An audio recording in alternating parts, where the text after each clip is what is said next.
ಇಂಗಳೇಶ್ವರ ಅಂತೇಳಿ ಉಲ್ಲೇಖಗಳಿವೆ. ಯಾಕಂದರೆ ಅವರ ತಾಯಿ ಊರು ಇಂಗಳೇಶ್ವರ.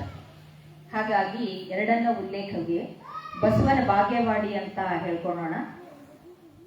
ದೇವರು ಎಲ್ಲ ಸ್ಥಳದಲ್ಲಿ ವಾಸಿಸಲಿಕ್ಕೆ ಅಥವಾ ಭಕ್ತರ ಮಾತುಗಳನ್ನು ಆಲಿಸಲಿಕ್ಕೆ ಸಾಧ್ಯವಿಲ್ಲ ಅಂತ ತಿಳ್ಕೊಂಡು ಆದರ್ಶ ಪುರುಷರನ್ನ ನಿರ್ಮಾಣ ಮಾಡ್ತಾ ಇದ್ರು. ಅಂತ ಆದರ್ಶ ಪುರುಷರು ಶ್ರೀ ವಿಶ್ವಗುರು, ಕ್ರಾಂತಿಯೋಗಿ, ಮಾನವತಾವಾದಿ, ಜಗಜ್ಯೋತಿ ಬಸವಣ್ಣನವರು ಅಂದ್ರೆ ತಪ್ಪಾಗ್ಲಿಕ್ಕಿಲ್ಲ. 12ನೇ ಶತಮಾನದಲ್ಲಿ 1,96 ಶಿವಶರಣರ ಇದ್ರು ಅಂತೇಳಿ ಉಲ್ಲೇಖಗಳಿವೆ. ಅವರೆಲ್ಲರನ್ನ ಕಾಯಕ ದಾಸೋಹಿಗಳನ್ನ ಮಾಡುವುದಲ್ಲಿ ಬಸವಣ್ಣನವರ ಪಾತ್ರ ಬಹಳ ಮಹತ್ತರಾಗಿತ್ತು. ಅವರು ಲಿಂಗ ಪೂಜೆಯನ್ನ ಮಾಡಬೇಕು, ಸತ್ಯ ಶುದ್ಧ ಕಾಯಕ ಮಾಡಬೇಕು ಅಂತ ಹೇಳಂದು ಅನೇಕರಿಗೆ, ಅಂದ್ರೆ ಅಲ್ಲಿರುವಂತ ಶಿವಶರಣರಿಗೆ ಅಂಗದ ಮೇಲೆ ಲಿಂಗ ಇದ್ರೆ ಅವರೆಲ್ಲ ಶಿವಶರಣರು ಅಂತ ಹೇಳುವಂತ ಅವರ ಕಾಯಕ ತತ್ವ ಅಲ್ಲಿ ಬಾಳಿತ್ತು ಅನ್ನುವಂಥದ್ದು ಅಲ್ಲೇ 12ನೇ ಶತಮಾನದಲ್ಲಿ ಗೊತ್ತಾಗಿರುವಂತಹ ವಿಷಯ. ಕಾಯಕ ಅಂತಂದ್ರೆ ಬರೀ ಕೆಲಸ ಕಾರ್ಯ ಅಲ್ರಿ.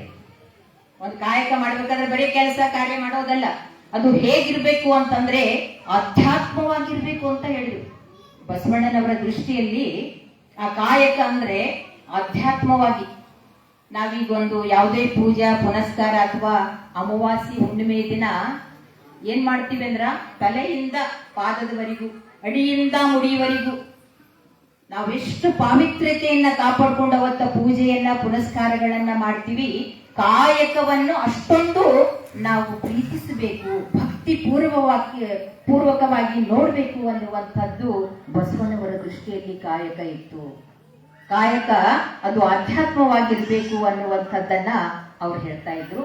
ಇನ್ನೊಂದು ಹೇಳ್ಬೇಕು ಅಂದ್ರೆ ಬಸವಣ್ಣ ಅನ್ನುವಂಥವರ ಇವರ ಹೆಸರು ನಾನು ಮಾಡಿರುವಂತ ವಿಸ್ತೃತ ರೂಪ ಹೇಗಿದೆ ಅಂತಂದ್ರೆ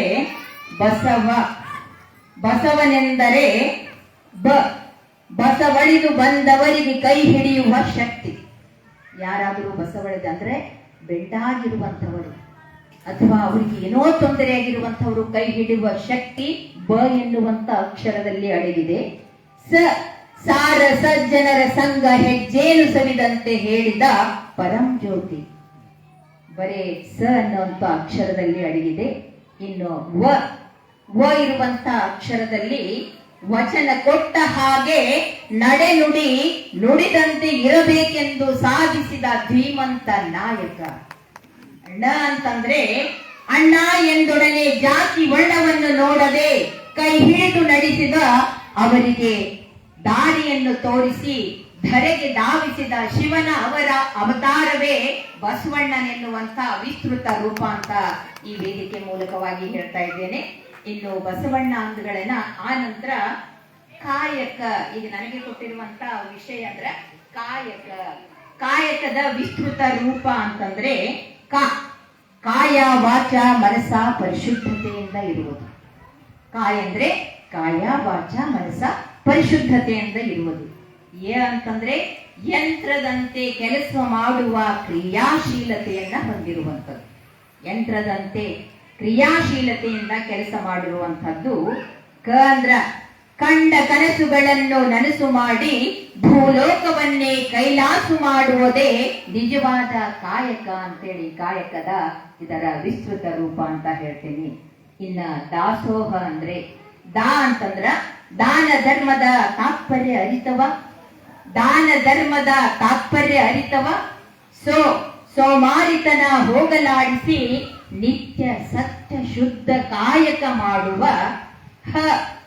ಹಂಗಿನವರ ಅರಮನೆಗಿಂತ ವಿಂಗಡದ ಗುಡಿಲೇಸು ಎನ್ನುವ ವಾಕ್ಯ ಅರಿತು ಕಾಯಕದ ಜೊತೆ ದಾಸೋಹ ಮಾಡುವುದೇ ನಿಜ ದಾಸೋಹದ ಅರ್ಥ ಅಂತ ಈ ವೇದಿಕೆ ಮೂಲಕವಾಗಿ ಹೇಳ್ತಾ ಇದ್ದೇನೆ. ಹಾಗಾಗಿ ಬಸವಣ್ಣ ಕಾಯಕ ಮತ್ತು ದಾಸೋಹದ ವಿಸ್ತೃತ ರೂಪವನ್ನು ನನ್ನದೇ ಆಗಿರುವಂತಹ ತೊದಲು ನುಡಿಯಲ್ಲಿ ಹೇಳಿದ್ದೇನೆ. ಕಾಯಕ ಎನ್ನುವುದು ಕೈಲಾಸ ಅನ್ಕೊಂಡು, ಭೂಲೋಕ ಪಾತಾಳ ಯಾವುದೂ ಇಲ್ಲಿಲ್ಲ. ನಮ್ಮ ಕಾಯಕದಲ್ಲೇ ಕೈಲಾಸವನ್ನ ಕಾಣಬೇಕು ಅನ್ನುವಂಥದ್ದು. ಅಲ್ಲಿ ಇಲ್ಲಿಲ್ಲ, ಎಲ್ಲದ್ರಿ ಇದೇನ್ ನನ್ನ ಕೆಲಸ ಬಹಳ ಹೊರೆ ಆಗ್ಬಿಟ್ಟದ್ರಿ ಅನ್ನುವಂಥದ್ದೇ ಇಲ್ಲ. ಆ ಕಾಯಕವನ್ನ ನಾವು ಪ್ರೀತಿಯಿಂದ ಭಕ್ತಿಯಿಂದ ಅದರಲ್ಲಿ ನಾವು ತಲ್ಲೀನತೆಯಿಂದ ಮಾಡಿದ್ರೆ ಅದು ಅಲ್ಲಿ ಕೈಲಾಸ ಆಗ್ಲಿಕ್ಕೆ ಸಾಧ್ಯ ಆಗ್ತದೆ. ಈಗ ಯಾವುದೇ ಒಂದು ಅಡಿಗೆ ಮಾಡ್ಬೇಕಾದ್ರ ನಾವು ಮನಸ್ಸು ಕೊಟ್ಟು ಮಾಡಿದ್ರೆ ಅಂದ್ರ ಎಷ್ಟು ರುಚಿಯಾಗಿದೆ ಇವತ್ತು ಅಡಿಗೆ, ಮನಸ್ಸು ಕೊಟ್ಟು ಮಾಡಿ ನೋಡಂತ ಹಿರಿಯರೆಲ್ಲ. ಒಂದ್ ವೇಳೆ ನಮಗ್ ಮನಸ್ಸಿರ್ಲಿಲ್ಲ ಅಂತಂದ್ರ ಆ ಅಡಿಗೆ ಮಾಡಿದ ಉಪ್ಪು ಹೆಚ್ಚಿಗೆ ನಮ್ದೇ ಅಲ್ಲ, ನಮ್ಗೆ ಮಾಡೋದು ನನಗೆ ಬಿಟ್ಟಾರ ಅಂತೇಳಿ ಅನ್ನುವಂತ ಭಾವನೆಯಿಂದ ಮಾಡಿದಾಗ ಆ ಭಾವನೆಗಳು ಆ ಅಡಿಗೆಯಲ್ಲಿ ಹೋಗ್ತವೆ. ಆ ರೀತಿಯಾಗಿ ಆ ಅಡಿಗೆಷ್ಟು ರುಚಿಕರವಾಗಿರುವುದಿಲ್ಲ. ಹಾಗಾಗಿ ಶರಣರು, ಬಸವಣ್ಣನವರು, ಬಸವಾದಿ ಪ್ರಮತರು ಕಾಯಕವನ್ನೇ ಕೈಲಾಸ ಮಾಡಬೇಕು ಅಂತ ಹೇಳಿ, ಕಾಯಕವನ್ನ ನಾವು ಕೈಲಾಸವಂತೆ ನಾವು ಕಾಣಬೇಕು ಅನ್ನುವಂತಹ ತಾತ್ಪರ್ಯದಿಂದ ಈ ಸಮಾಜಕ್ಕೆ ಕಾಯಕದಲ್ಲಿ ನಿಷ್ಠೆಯಿಂದ ಇರಬೇಕು ಅನ್ನುವಂಥದ್ದನ್ನ ಅವರು ನಮಗೆ ಬಿಂಬಿಸಿದರು. ಕಾಯಕದಲ್ಲಿ ಪ್ರಾಮಾಣಿಕತೆ ಇರಬೇಕು ಅಂತ ಹೇಳಿ, ಕಾಯಕದಲ್ಲಿ ಪ್ರಾಮಾಣಿಕತೆ ಇರ್ಬೇಕು. ಈಗೆಲ್ಲ ಏನೋ ಮಾಡ್ತೀವಿ, ಕೆಳಗ್ ತಗೋತೀವಿ, ಮ್ಯಾಲ್ ತಗೋತೀವಿ ಅಂತ ಏನು ಇದ್ದಿದ್ದಿಲ್ರಿ 12ನೇ ಶತಮಾನದಾಗ. ಆ ಕಾಲದಲ್ಲಿ ಇದ್ದಂಥವ್ರು ನಾವು ಮುಂದುವರೆದಿವಿ, ಮತ್ತೆ ಎಷ್ಟೋ ತಂತ್ರಜ್ಞಾನದಿಂದ ಮುಂದುವರೆದಿವಂದ್ರೂ ಸಹ ಅವರ ಒಂದು ಹೇಳಿರುವಂತ ತತ್ವವನ್ನು ನಾವು ಪಾಲನೆ ಮಾಡ್ತಾ ಇಲ್ಲ. ಪ್ರಾಮಾಣಿಕವಾಗಿರ್ಬೇಕು ಅನ್ನುವಂಥದ್ದನ್ನ ನಾವು ನೀವುಗಳು ಅವಲೋಕನ ಮಾಡ್ಕೋಬೇಕು, ಎಷ್ಟು ಪ್ರಾಮಾಣಿಕತೆಯಾಗಿದ್ವಿ ಅನ್ನುವಂಥದ್ದನ್ನ. ಮತ್ತು ಕಾಯ ವಾಚ ಮನಸ್ಸ ಪರಿಶುದ್ಧವಾಗಿರುವ ಕಾಯಕ ನಮ್ಮಲ್ಲಿ ಇರಬೇಕು ಅಂತ. ಕಾಯ ಅಂದ್ರೆ ನಮ್ಮ ದೇಹ, ಕಾಯ ವಾಚ ಮನಸ್ಸು, ವಾಚ ಅಂದ್ರೆ ಮಾತು, ವಚನದಂತೆ ಕಾಯ ವಾಚ ಮನಸ್ಸ. ದೇಹದಿಂದಲೂ ಮಾತಿನಿಂದಲೂ ಮನಸ್ಸಿನಿಂದಲೂ ಪರಿಶುದ್ಧವಾಗಿರುವುದನ್ನ ಕಾಯಕವನ್ನ ಆ ದೃಷ್ಟಿಯಲ್ಲಿ ನೋಡಬೇಕು ಅನ್ನುವಂಥದ್ದನ್ನ ಅಲ್ಲೇ ಶರಣಾಗಿ ಬಸವರು ಅಲ್ಲೇ ಬಿಂಬಿಸಿದ್ರು ಅಂತ ಹೇಳ್ತೀನಿ. ಕಾಯಕದಿಂದ ನಾವೇನ್ ಬರ್ತದ ಅಂದ್ರೆ ದೇಶದ ಪ್ರಗತಿ ಹೆಚ್ಚಾಗ್ತದೆ. ಎಲ್ಲಿ ಬಡತನ ಬರಲ್ಲ, ಆಹಾಕಾರ ಇರುವುದಿಲ್ಲ, ಎಷ್ಟೋ ಜನರಿಗೆ ಊಟ ಇರ್ಲಾರ್ದಂತೆ ಇರುವಂಥದ್ದು ಅದು ಕಾಣಲ್ಲ. ಪ್ರತಿಯೊಬ್ಬರು ಕಾಯಕವನ್ನ ಮಾಡಬೇಕು. ಕಾಯಕ ಮಾಡಿದವರೇ ನಿಜವಾದ ಶಿವಶರಣರು ಅಂತ ಹೇಳಿದ್ರು. ಕಾಯಕ ಯಾರು ಮಾಡ್ತಾರ ಅವರೇ ನಿಜವಾದ ಶಿವಶರಣರು. ಕಾಯಕ ಮಾಡ್ಲಾರ್ದವರಿಗೆ ಉಣ್ಣುವ ಹಕ್ಕಿಲ್ಲ ಅಂತ ಹೇಳಿದ್ರು. ನಾ ಇವತ್ತು ಕಾಯಕ ಮಾಡ್ಲಿಲ್ಲ ಅಂದ್ರೆ ಉಣ್ಣುವ ಹಕ್ಕಿಲ್ಲ. ಒಂದ್ ವೇಳೆ ನಾ ರೊಟ್ಟಿ ಮಾಡಿಲ್ಲ ಇವತ್ತಂದ್ರ ನಿಮ್ ನೆಗಣಿ ಮಾಡಿಲ್ಲ ಅಂದ್ರೆ ಒಂದ್ ಬುಟ್ಟಿ ಒಳಗೆ ತಗೋಬೇಕಾದ್ರೆ ಸಂಕೋಚ ಆಗಲ್ರಿ, ಹೌದಿಲ್ರಿ ಅಕ್ಕೋರು? ಇವತ್ತು ನಾ ಮಾಡಿಲ್ಲ, ಈಕಿ ಮಾಡ ತಗೊಳಕ್ಕೆ ನಾನು ಇನ್ನೊಂದು ಯಾಕೋ ಹಸಿವಾಗ್ಯದ, ಊಟ ಮಾಡ್ಬೇಕಂದ್ರೆ ಮತ್ತೆ ಯಾಕೋ ಅನಿಸ್ತದ. ಆ ಮನಸ್ಸು ಒಪ್ಪಲ್ರಿ, ಒಳಗಿನ ಅಂತರಾಳ ಒಪ್ಪಲ್ಲ. ಅದಕ್ಕ ಏನ್ ಹೇಳ್ತಾರಲ್ಲೇ, ಸತ್ಯ ಶುದ್ಧ ಕಾಯಕದ ಜೊತೆಗೆ ನಾವೇನ್ ಮಾಡ್ಬೇಕು, ಆತ್ಮ ಗೌರವವನ್ನ ಕಾಪಾಡ್ಕೊಳ್ಬೇಕು.